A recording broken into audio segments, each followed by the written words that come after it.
The Bengals have the 17th pick in the NFL draft, and with the draft just a few weeks away, it's time to break down the defensive playmakers the Bengals are eyeing. Let's get into it right now on Cincinnati Bengals Talk.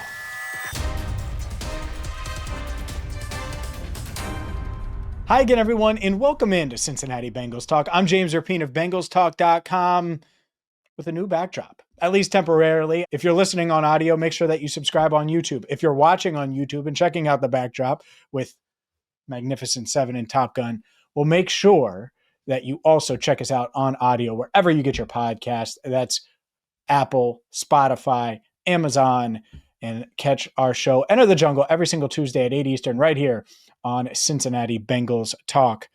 Today's video brought to you by BetUS TV. Let's dive into it. And let's dive into the NFL draft. As we sit here today, it is April 7th.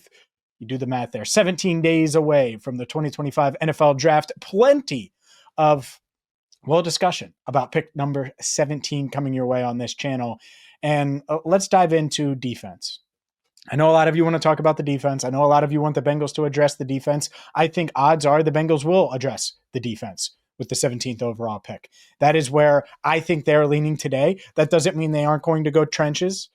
We're going to rank the Bengals' needs on Enter the Jungle when that airs on Tuesday. Really excited about this week's episode, ranking their draft needs. But when it comes to defensive playmakers at 17, I think that there's certainly a few guys that you should not only know, but familiarize yourself with because they could be Bengals in 17 days. And let's start with the latest. Walter Nolan, the Ole Miss defensive lineman. He is visiting the Bengals this week, visited the Cowboys on Sunday. Aaron Wilson was the first to report this news that the Bengals are bringing in Nolan for a visit. And it's interesting because he met with them at the NFL Combine. And we have a path here. We have a pattern here, excuse me. And the pattern is that the Bengals over the past couple of years have drafted guys that they met with at the Combine and then also met with and brought them in for a visit before the draft. And they did that with two guys last year. Amarius Mims, they take him with the 18th overall pick. They met with him at the Combine. They brought him in for a pre-draft visit. Eric All, same thing. And he was a local product. They were able to bring him in, but they also met with him at the Combine. They loved Eric All. Well, here, they're doing the same thing with Walter Nolan. So that's going to be interesting. So that's a name to know. And he had double-digit tackles for loss last year for Ole Miss.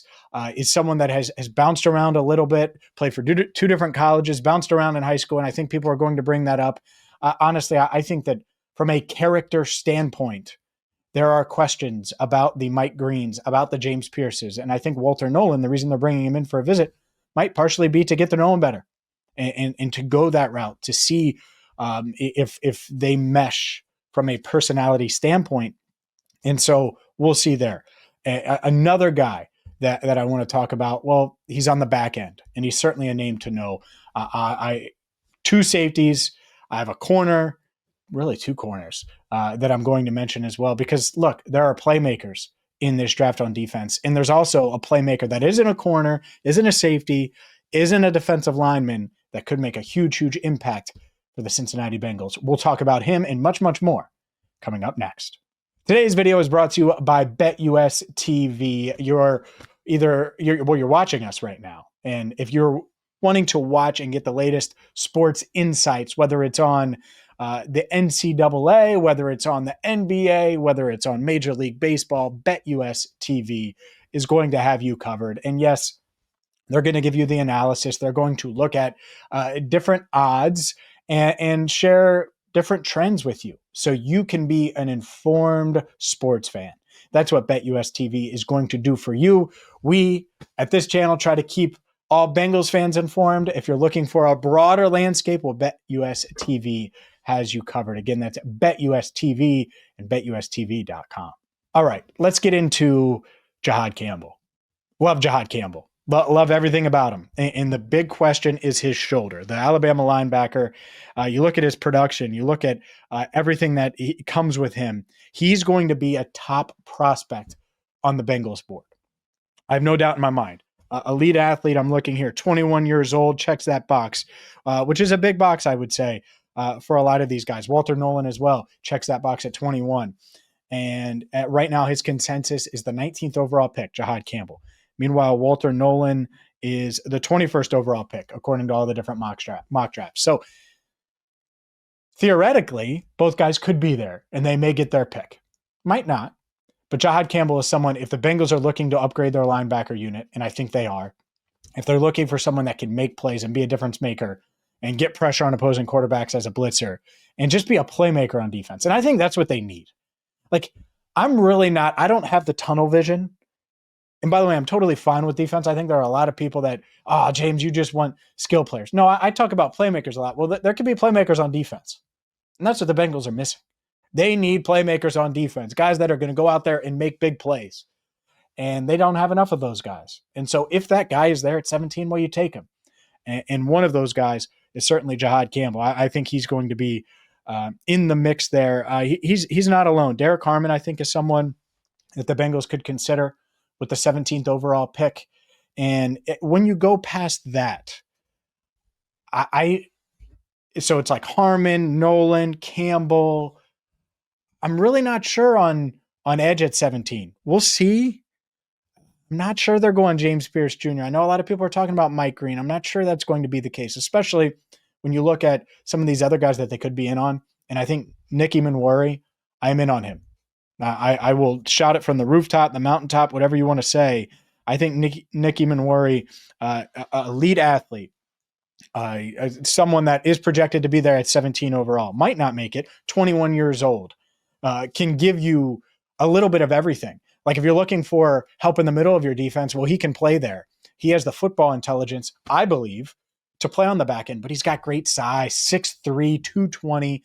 Nick Emanwari, certainly someone that I would be in on with this pick, and a name to know for sure. The Bengals, by the way, bringing him in for a pre-draft visit as well. So Walter Nolan, Nick Emanwari, keep an eye on both of those guys. Malachi Starks is another one, the Georgia safety. Didn't have the eye-popping numbers from a pre-draft standpoint. That's not a big deal. I don't think that's a big deal at all. But that doesn't mean that you take him 17th overall. And that could be a tiebreaker. But I don't think it's a big deal from he's going to be a good NFL player. He was really, really good at Georgia, was productive at Georgia. They used him all over the field at Georgia. And I think if you're looking for a deep safety, an athletic safety playmaker, he could certainly give you that. And then after that, I think there are a couple corners to know that could be in the mix here. And one is Jahdae Barron. I believe that Jahdae Barron out of Texas is someone that the Bengals could consider at pick 17. And then the other one's Will Johnson out of Michigan. And he has a pro day in the next day or two, a private workout for NFL teams.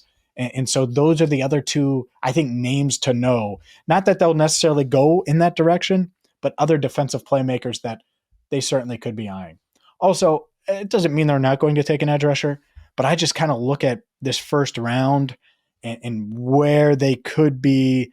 And I think they're going to like the value on day 2 from an edge rushing standpoint. And we'll dive into that. We have time to get into that about where the sweet spots are for different positions. But to me, if you're going defensive playmaker, those are the guys to keep an eye on. That doesn't mean that that's going to be the 17th pick. I think there are a few guys outside of the guys I've named that they could target with the 17th overall pick. Donovan Ezeraku is certainly someone out of Boston College, 21 years old, really good production, someone that is right now consensus 32, but could be higher on the Bengals board. Would not shock me at all if that's the case. That happens every year with guys, especially in the middle of the first round. Another name, Nick Skirton, is just another guy to know, another guy that the Bengals could consider at 17. And that's what's tough. That's what's tough about this draft. I just rattled off like 7 defensive guys. And the Bengals may be happy with 5 of them. And that's why moving down, I think a lot of people are going to say move down because it'll be convenient. It'll make sense. At the same time, we'll see what they do. Make sure you hit that subscribe button and ring the bell on YouTube. Today's video was brought to you by BetUS TV. You like the movie posters? Different backdrop for today's video. Hope you enjoyed it. And certainly Hope you're listening wherever you get your podcasts. For Andrew Fox Miller, I'm James Rapien. Thank you so much for watching and listening to Cincinnati Bengals Talk.